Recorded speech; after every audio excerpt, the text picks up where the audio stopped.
စကိုင်းတိုင်းပင်လယ်ဘူးမြို့သိမ်းတိုက်ပွဲပြီးကလေးကအင်တော်ကိုဘယ်နှစ်သိမ်းပိုက်ရရှိနိုင်မလဲဆိုပြီးစောင့်ကြည့်နေခဲ့မိပါတယ်။သို့တော်လည်းသတင်းထိန်ချုံမှုအားကောင်းလို့တိုက်ပွဲအခြေအနေကိုတစွန်းတစမျှပင်ကြားသိခဲ့ခြင်းမရှိပါဘူး။သတင်းပေါက်ကြားမှုကြောင့်စစ်ကောင်စီရဲ့ဘက်ကလေကြောင်းပစ်ကူပေးတိုက်ခိုက်မှုတွေအပါအဝင်အခြားစစ်နီးဗျူဟာပြောင်းလဲပြီးစစ်ကစားမှုများမပြုလုပ်နိုင်စေရန်ရည်ရွယ်တဲ့သဘောမျိုးလို့ထင်ပါတယ်။စကိုင်းတိုင်းအထက်ပိုင်းပင်လယ်ဘူးကိုကချင်လွတ်မြောက်ရေးတပ်မတော် KIO ဆောင်တဲ့တပ်တွေကသိမ်းပိုက်ပြီးတဲ့နောက်အနီးပတ်ဝန်းကျင်ကမြို့များထပ်မံလက်လွတ်ရမှာကိုစစ်တပ်ထိပ်ပိုင်းခေါင်းဆောင်များစိုးရိမ်ခဲ့ကြရပါတယ်။ဒါကြောင့်ပဲပင်လယ်ဘူးကိုလက်လွတ်ခဲ့ရပြီးရပ်ပိုင်းအတွင်းမှာဒုစစ်ခေါင်းဆောင်စိုးဝင်းကိုယ်တိုင်ဝန်တိုမြို့သို့သွားခဲ့ပါတယ်။ဝန်တိုကပင်လယ်ဘူးနဲ့အင်းတော်အကြားမှာရှိပြီးထိုနှစ်မြို့အကြားမိုင်း100နီးပါးအကွာအဝေးမှာရှိပါတယ်။ဝန်တော်မှာရှိတဲ့စစ်တပ်အရာရှိစစ်တီတွေနဲ့တပ်မိသားစုဝင်တွေလက်နက်မချစေရန်စီယုံခဲ့ခြင်းဖြစ်ပါတယ်။စိုးဝင်းကအင်းတော်ကိုတော့မသွားခဲ့ရဲပါဘူး။ထိုအချိန်ကအင်းတော်မြို့သိမ်းတိုက်ပွဲဖော်ဆောင်နေတဲ့ကာလလည်းဖြစ်နေပါပြီ။ထိုခရီးစဉ်ကအပြန်မှာမုံရွာကနေမန္တလေးသို့အတက်ဒုစစ်ခေါင်းဆောင်စိုးဝင်းရဲ့ရဟတ်ရင်အပြစ်ခံခဲ့ရပါသေးတယ်။စကိုင်းတိုင်းအထက်ပိုင်းကတော်လန်ရေးတပ်တွေကကောလင်းမြို့ကိုသိမ်းပိုက်ခဲ့ပြီးတဲ့နောက်ပြန်လည်ဆွလွတ်ခဲ့ရတဲ့ဖြစ်စဉ်ကိုသင်ခန်းစာယူခဲ့ပုံရပါတယ်။နောက်ပိုင်းမှာစကိုင်းတိုင်းအထက်ပိုင်းမှာရှိတဲ့တခြားမြို့တွေကိုသိမ်းပိုက်ရမှာမြို့ကိုအချိန်တိုအတွင်းသိမ်းပိုက်ရရှိရေးထက်အချိန်ယူဖြတ်တောက်ပိတ်ဆို့တိုက်ခိုက်တဲ့နည်းကိုကျင့်သုံးခဲ့ကြတာတွေ့ရပါတယ်။ပင်လယ်ဘူးကိုသိမ်းပိုက်ရမှာလေအခုအင်းတော်ကိုသိမ်းပိုက်ရမှာ၎င်းထိုစစ်နည်းဗျူဟာကိုကောင်းကောင်းအသုံးပြုခဲ့ကြပါလိမ့်။ပြီးခဲ့တဲ့မလ15ရက်နေ့ကတပ်မ89ရဲ့လက်အောက်ခံအမှတ်106ချင်းမြန်တရင်ခမရ106အမှတ်6ချီလင်းတရင်ခလာရ6နဲ့ကတာအခြေဆိုင်ခမရ309တို့ပူးပေါင်းစစ်ကြောင်းကိုကတာကနေအင်းတော်သို့စစ်ကောင်စီကစစ်ကူလွှတ်ခဲ့ပါတယ်။အင်အား150ခန့်ပါစစ်ကြောင်းကအင်းတော်နဲ့ကတာအကြားမှာကြားပြတ်တိုက်ခိုက်ခံခဲ့ရလို့33ဦးသေဆုံးခဲ့ကလက်နက်50ကျော်နဲ့ခဲယမ်းပစ္စည်းတွေလည်းလက်လွတ်ခဲ့ရပါတယ်။စစ်ကောင်စီအတွက်အင်းတော်မျောလင်းချက်ကထိုးစင်ကလေးကပြည့်စည်သွားခဲ့ရတာပါ။ပူပေါင်းတပ်တွေကစစ်ကောင်စီရဲ့လက်ကျန်ဂျပန်လိုင်းကိုစခန်းကိုစစ်ကူနဲ့ရိတ်ခါခဲယမ်းများထပ်မံဖြည့်တင်းမလာနိုင်တာကြောင့်လူလက်နက်ခဲယမ်းရိတ်ခါအင်အားကတဖြည်းဖြည်းနဲ့ရုတ်ရော့ကျဆင်းလာခဲ့ပါတယ်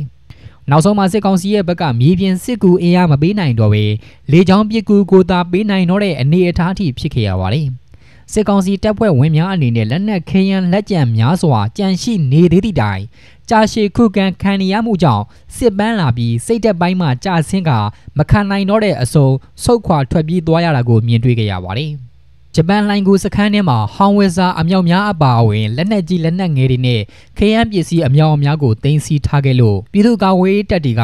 များစွာသောလက်နက်ခဲယမ်းတွေကိုတင်စီရမိခဲ့ကြပါတယ်။အင်းတော်မြို့သိမ်းတိုက်ပွဲကို2024ခုနှစ်ဩဂုတ်လ16ရက်နေ့ကတည်းကစတင်ဖော်ဆောင်နေခြင်းဖြစ်ပါတယ်။အပြီးသက်သိမ်းပိုက်ရရှိတဲ့ဧပြီလ9ရက်နေ့အထိဆိုရင်8လနီးပါးကာလကြာမြင့်ခဲ့ပါတယ်။ပင်လယ်ဘူးမြို့ကိုအပြီးသက်သိမ်းပိုက်နိုင်ခဲ့ပြီးတဲ့နောက်တော်လန်အင်အားစုတွေကအင်းတော်မြို့ကိုအင်အားစုစည်းပြီးပုံမထိရောက်စွာထိုးစစ်ဆင်ခဲ့ကြတယ်လို့ယူဆရပါတယ်။ယခုသိမ်းပိုက်ရရှိခဲ့တဲ့အင်းတော်မြို့ကပထဝီအနေအထားအရရွှေဘုံမြကြီးနားလမ်းပိုင်းမှာအချက်အခြာကျတဲ့မြို့တစ်မြို့ဖြစ်တာတွေ့ရပါတယ်။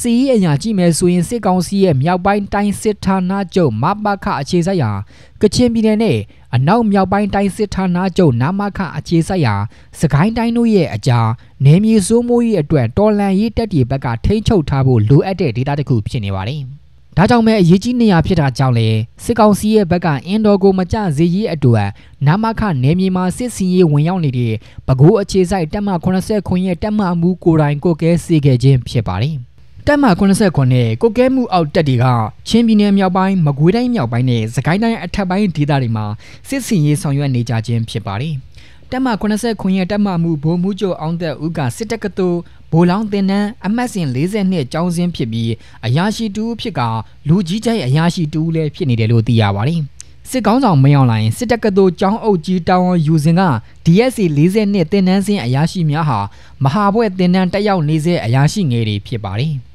အခုစစ်တုံးမှန်းဖြစ်သွားတဲ့ DSC 40နှစ်ကျောင်းစင်းတပ်မ89တပ်မမှုဗိုလ်မှူးချုပ်အောင်သက်ဦးကလည်းထိုစဉ်ကမဟာဘွဲ့တင်နန်းသားအရာရှိတူဖြစ်ပါတယ်။ကာကွယ်ရေးဦးစီးချုပ်ယုံကြီးမှာဒုတိယဗိုလ်မှူးကြီးအဆင့်နဲ့စစ်ဦးစီးမှုပထမဒန်းတာဝန်ထမ်းဆောင်ခဲ့လို့ထိပ်ပိုင်းစစ်ကောင်းဆောင်တွေနဲ့ရင်းနှီးသူဖြစ်ပါတယ်။ဒါကြောင့်လဲစစ်ဗျူဟာအခြေကျစပခမူကာလမှာဗိုလ်မှူးကြီးအများစုရဲ့အိမ်မက်ဖြစ်တဲ့စပခကော့တောင်းမှာစစ်ဗျူဟာမှုအဖြစ်တာဝန်အပေးခံခဲ့ရခြင်းဖြစ်ပါတယ်။ ထိုစစ်ဗျူဟာမှုနေရာကတဆင့်မြင့်ပြီးယာရူးပေးတဲ့အခါမှာလည်းအစင်အလာရှိပြီးလူကြီးအဖြစ်မြန်တဲ့တပ်မ89ရဲ့တပ်မမှုယာရူးကိုချီးမြှောက်ခြင်းခံခဲ့ရတာတွေ့ရပါတယ်။သူရှိကရခိုင်ပြည်နယ်ရသေ့တောင်ဇာတိတပ်မမှုဗိုလ်မှူးချုပ်ကျော်ကျော်ဟန်ကကဲရန်ဒေတာတိုင်းစစ်ဌာနချုပ်တိုင်းမှုဖြစ်ပါတယ်။တပ်မ89ဟာစစ်တပ်ထဲမှာပထမဆုံးဖွဲ့စည်းတဲ့ခြေမြန်တပ်မတစ်ခုဖြစ်ပါတယ်။1966ခုနှစ်ဇွန်လ6ရက်နေ့ကလေးကစတင်ဖွဲ့စည်းခဲ့ခြင်းဖြစ်ပြီးပထမဆုံးတပ်မမှုကဗိုလ်မှူးချုပ်တင့်ဆွေစစ်ထောက်လန်းရေးဟောင်းဗိုလ်ချုပ်ကြီးခင်ညွန့်ရဲ့ဆရာဖြစ်ပါတယ်။၎င်းတပ်မကိုပဲခူးရိုးမအခြေပြုတဲ့ဗမာပြည်ကွန်မြူနစ်ပါတီဘကပများကိုခြေမုံရန်ရည်ရွယ်ပြီးဖွဲ့စည်းခဲ့ခြင်းဖြစ်ကရည်ရွယ်တဲ့အတိုင်းဘကပတပ်ဖွဲ့ကိုနှိမ်နင်းနိုင်ခဲ့ပါတယ်။နောက်ပိုင်းမှာရန်ကုန်စီယုံရဲ့ကြီးအရန်တပ်မအဖြစ်အချိန်များစွာကျင်းလည်ခဲ့ရပါတယ်။လူကြီးသားသမီးရေပေါ်စီအတိုင်းဝိုင်းအတွက်နားခိုရတက်မှဖြစ်ခဲ့ပါတယ်။စစ်ရုံးကိုနေပြည်တော်သို့ပြောင်းရွှေ့ပြီးမှသာအဝေးဒေသများသို့စစ်စင်ရေးတွေတွားရောက်ခဲ့ရခြင်းဖြစ်ပါတယ်။ထိုကဲ့သို့လူကြီးကြိုက်တက်မှ80ကွန်ကရွှေဝါရောင်တော်လန်ရေးမှာပါဝင်တဲ့တန်ကားတော်တွေနဲ့ပြည်သူများကိုအကြမ်းဖက်နှိမ်နင်းခဲ့ပြီး2021ခုနှစ်ຫນွေဦးတော်လန်ရေးအစအာဏာသိမ်းမှုမှာလည်းထဲထဲဝင်ပါဝင်ပတ်သက်မှုတွေရှိခဲ့ပါတယ်။ဆီယာနာသိမ်းမှုအထမြောက်စေခဲ့တဲ့စီးနင်းဝင်ရောက်ခြင်းပိတ်ဆို့ရှာဖွေခြင်းများဆောင်ရွက်ရန်အတွက်တပ်မ80ခွန်ကိုအသုံးပြုဖို့စစ်ခေါင်းဆောင်တွေကရွေးချယ်ခဲ့ကြပါတယ်။ပဲခူးအခြေစိုက်တပ်မ80ခွန်ကထိုအချိန်ကအနောက်ပိုင်းတိုင်းစစ်ဌာနချုပ်နာမခနယ်မြေပလောဝဒေသမှာရခိုင်တပ်တော်တွေနဲ့တိုက်ပွဲဖြစ်ပွားခဲ့တဲ့တပ်မဖြစ်ပါတယ်။ထိုစဉ်ကစစ်စီရေးကာလကြာမြင့်မှုအရာရေးမျိုးအခြေစိုက်စကခ19နဲ့စစ်စီရေးတာဝန်လဲလှယ်ခဲ့ပြီးတဲ့နောက်အနားယူနေပြီးစုဖွဲ့ထားတဲ့တပ်မလည်းဖြစ်ပါတယ်။ဇန်နဝါရီနောက်ပိုင်းကာလတွေမှာစစ်ခေါင်းဆောင်မင်းအောင်လှိုင်ကတပ်မ80ခွန်ကိုနေပြည်တော်သို့ခေါ်ဆောင်ထားခဲ့ပါတယ်။ဇန်နဝါရီ31ရက်နေ့ညမှာနီးပြူဟာမှုနဲ့တရင်မှုတွေကိုခေါ်ပြီးဒုစစ်ခေါင်းဆောင်စိုးဝင်းကနေပြည်တော်တိုင်းစစ်ဌာနချုပ်စစ်စင်ရေးအစည်းအဝေးခန်းမှာနှုတ်မိန်ပေးခဲ့ပါတယ်။တရင်ပေါကြားမှာဆိုလို့စစ်စင်ရေးအထူးအဖွဲ့မှုကာစထမှုတွေဝင်ခွင့်မရခဲ့ပါဘူး။သမ္မတဦးဝင်းမြင့်နဲ့နိုင်ငံတော်တိုင်ပင်ခံပုဂ္ဂိုလ်ဒေါအောင်ဆန်းစုကြည်တို့ရဲ့နေအိမ်တွေကိုအကွက်ချမြေပုံများပြပြီးတပ်မ80ခွန်ကနေပြူဟာမှုဦးစီးပြီးဝင်ရောက်စီးနင်းခဲ့ခြင်းဖြစ်ပါတယ်။အဲဒီနောက်ပိုင်းမှာလည်းဆီယနာသိမ်းမှုကိုဆန့်ကျင်တဲ့ရန်ကုန်ဆန္ဒပြပွဲတွေကိုတပ်မ80ခွန်ကနေပြူဟာမှုဗိုလ်မှူးကြီးညီညီမောင်DSC 42ဦးစီးကရန်ကုန်မှာပြစ်ခတ်နှိမ်နင်းမှု2021ခုနှစ် AP လ9ရက်နေ့ကပဲခူးမြို့မှာဆန္ဒပြပြည်သူတွေကိုတပ်မ80ခွန်ရဲ့ကုတ်ကဲမှုအောက်ကပိတ်ဆို့ပြီးအကြမ်းဖက်ပြစ်ခတ်နှိမ်နင်းမှုတွေဆောင်ရွက်ခဲ့လို့ပြည်သူများရဲ့မုန်းတီးမှုကိုလည်းခံခဲ့ရပါတယ်။၎င်းဗိုလ်မှူးကြီးညီညီမောင်ကတပ်မ69ရဲ့ဒုတပ်မမှုအဖြစ်မိထီလာမှာတာဝန်ကျစဉ်ကြားဖြန့်ကိစ္စနဲ့အဖမ်းခံခဲ့ရပါတယ်။ထိုကဲ့သို့ပြည်သူအမုန်းခံတပ်မ80ခွန်ရဲ့အကြီးအကဲတပ်မမှုဗိုလ်မှူးချုပ်အောင်သက်ဦးဟာတော်လိုင်းအင်အားစုတွေရဲ့ဖမ်းဆီးမှုကိုခံလိုက်ရပြီဖြစ်ပါတယ်။ထိုဖမ်းဆီးမှုကစကိုင်းတိုင်းအတွင်းဗိုလ်မှူးချုပ်အဆင့်ရှိတပ်မမှုတူကိုတော်လိုင်းတပ်တွေဘက်ကပထမဆုံးဖမ်းဆီးနိုင်ခဲ့မှုလည်းဖြစ်ပါတယ်။ကနန်းတပ်မများစစ်အင်ကာစင်အရကြည့်ပါကຫນွေဦးတော်လိုင်းကာလအတွင်းတပ်မ2ခုမှလွဲပြီးကြံတပ်မများမှတေဆုံးခြင်းဖမ်းဆီးခံရခြင်းများဖြစ်ခဲ့ရပါတယ်။တပ်မ17တပ်မမှုဗိုလ်မှူးချုပ်မင်းထွန်းမြောက်ဦးမှတေဆုံးတပ်မ20တပ်မမှုဗိုလ်မှူးချုပ်အောင်နေမျိုးမောင်တော်မှတေဆုံးတပ်မ44တပ်မမှုဗိုလ်မှူးကြီးအေးမင်းနောင်သင်္ကန်းကြီးနောင်မှာရဟတ်ရင်ပြတ်ကျပြီးတေဆုံးတပ်မ55ရဲ့တပ်မမှုဗိုလ်မှူးချုပ်ဇော်မျိုးဝင်းလောက်ကိုင်မှာလက်နက်ချ